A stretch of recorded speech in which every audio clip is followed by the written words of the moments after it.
Hi everyone, and welcome back to the channel. Melbourne as a city is not exactly well known for its ferry transport, unlike another place I know. But there are still a few small ferry services that operate here. Of all of these, only one provides a proper, genuine commuter service departing directly from Melbourne's CBD. This is the Port Arlington Ferry, a ferry service from Melbourne's docklands to the town of Port Arlington on the Bellarine Peninsula. There are 2 ferries per day on weekdays, departing at 7:15 and 4 p.m. to Docklands, and 9:30 and 5:40 p.m. back to Port Arlington. There's also an extra service that departs at 11 a.m. only on Tuesdays for some reason. Some of these ferries will continue to Geelong after stopping in Port Arlington, depending on the time of year. The service also runs on weekends, but the weekend timetable varies significantly throughout the year, so you'll probably just have to check the website. The ferry service has been running since 2016, and despite being listed on the PTV website, you can't use your Myki for this trip. You can book online on the Port Phillip Ferries website, or go to the ticket counter inside this building on the day. However, it is still really expensive, although slightly cheaper on weekdays.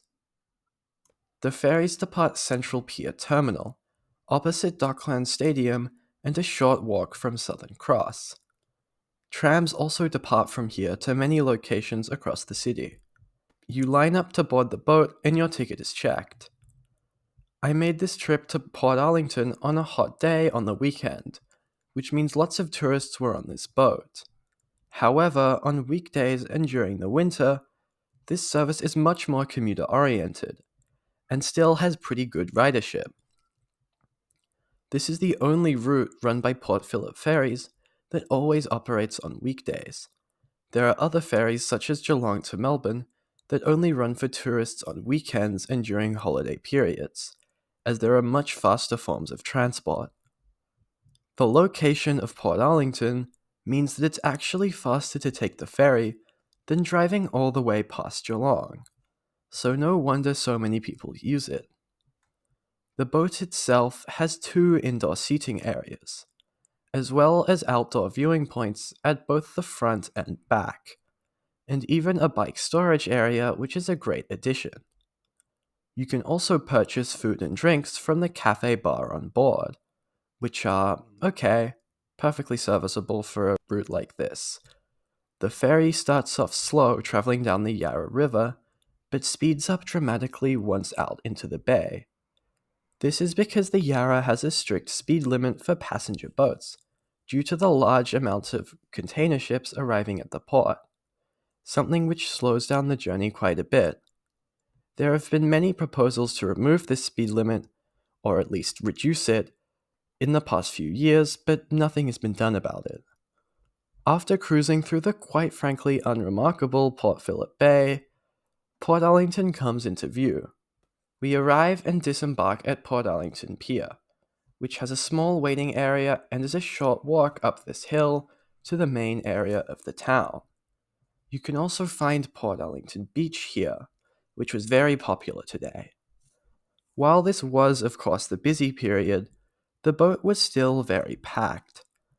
By far the biggest issue I have with this ferry is the frequency. Only 2 services a day is simply not enough for this to be a reliable transport option. I didn't want to wait 6 hours for the ferry back, so I decided to take the bus to Geelong and then the train from there, which took me twice as long as it took to get here on the ferry. There's definitely enough demand for more services, and the fact is there will be more people willing to use this option if it ran, say, every hour. Maybe that's a bit ambitious, but I think adding 2 or 3 more daily services is definitely feasible. And another thing, we need to get this ferry into the Myki system.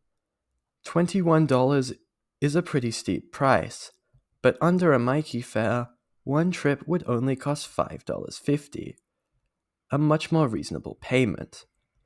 There also should be more PTV branding, not just for this route but other ferries in Victoria. Everyone knows the symbols for train, tram and bus, but did you know there's a roundel for ferries too? Despite this, PTV barely uses it. The only place I could find is here on this timetable at Stony Point. I really do hope we start getting more routes like this very soon. Currently, PTV-sponsored ferry lines in the Port Phillip Bay area look like this, but I think there's a lot of potential for more. For example, a water service to holiday destinations such as Queenscliff and Sorrento would be just as fast as driving. These routes actually used to have their own ferry services over 80 years ago, but these ended in World War II and never resumed. Water transport has become more efficient since then, and I think this is definitely an option worth considering. There is, of course, the issue of interference with container ships through the section down the Yarra River, which could become a problem if more routes are run and with higher frequencies in the future. Another option could instead be to run some of these ferries into Station Pier in Port Melbourne. This is Melbourne's main terminal for cruise ships, and used to have a train station on board to allow for immediate interchange for trips into the city. This, of course, no longer exists, but could potentially be brought back if the 109 tram is extended down the length of the pier.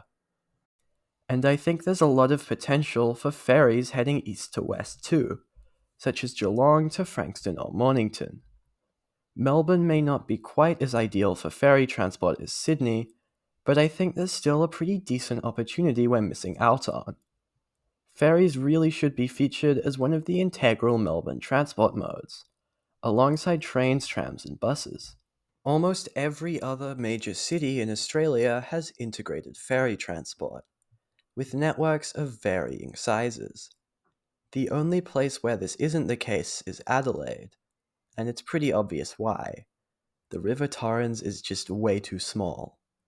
In fact, just as I was making this video, the Western Australian government announced their plan for a new ferry line along the Swan River in Perth. I will admit that Melbourne's situation is a bit more unique compared to these cities, as Port Phillip Bay is much larger, and ferries here would take over an hour rather than a few minutes, but if a town as small as Port Arlington can sustain such a service, then there's definitely a lot of potential. And with that said, thank you for watching this video. I really hope you enjoyed, and I'll see you in the next one.